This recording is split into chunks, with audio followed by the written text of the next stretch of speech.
This is going to be a quick road test of MonsterMQ, which is an MQTT broker designed specifically for manufacturing by Andreas Vogler.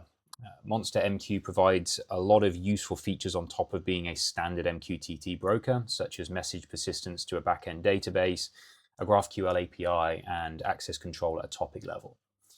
For context, I'm Tom Baker, CTO at Output Industries, and we build a SaaS product called Busroot that provides turnkey KPIs and analytics for manufacturers.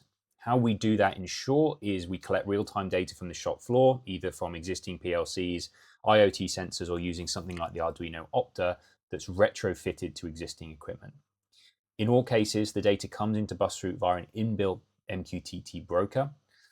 Busroot is a multi-tenant platform from the ground up. Therefore, the only special functionality the broker has is to restrict access to topics that are prefixed with a customer's account ID.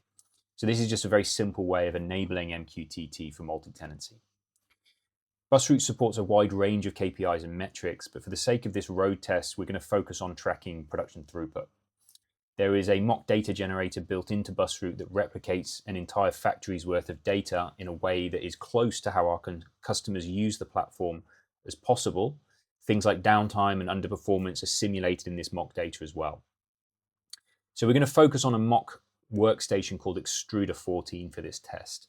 You can see Extruder 14 has a small period of downtime here, with periods outside of the shift and planned maintenance here. I'm going to use a flow in Node-RED to create a very simple bridge between Busroot's internal broker and MonsterMQ. This is going to allow me to test this without needing to go to the effort of rewiring Busroot's internal MQTT broker. So we have Busroot running in the background already, but at the moment, MonsterMQ is not running. So let's go ahead and start this Docker Compose manifest file now. The manifest file I'm using here is the example from the GitHub repo. We're going to log into MonsterMQ using the default admin credentials.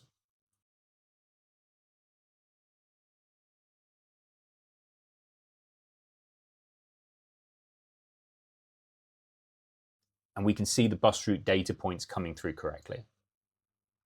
Next, we need to configure the persistent store for the messages. We're going to be using Postgres for this, and I'm going to save and enable this as an archive in MonsterMQ.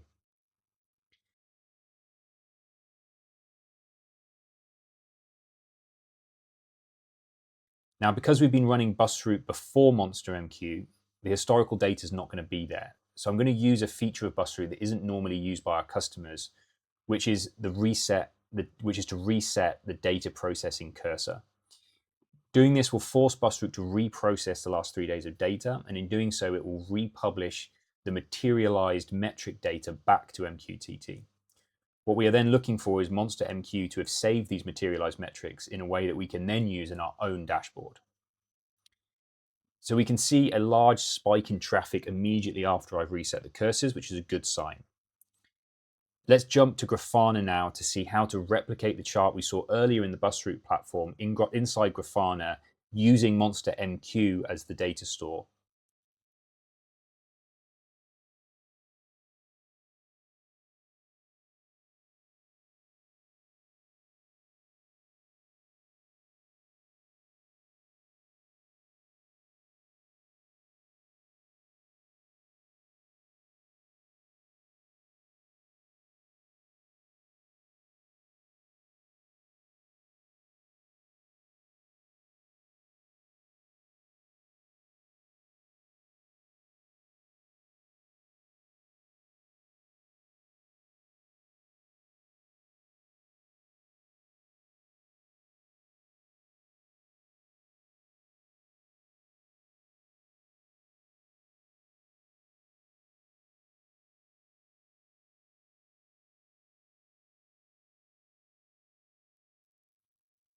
So this dashboard is now running directly from MonsterMQ data, and you can see it matches the data from Busroot very well, which shows us the data has been persisted correctly.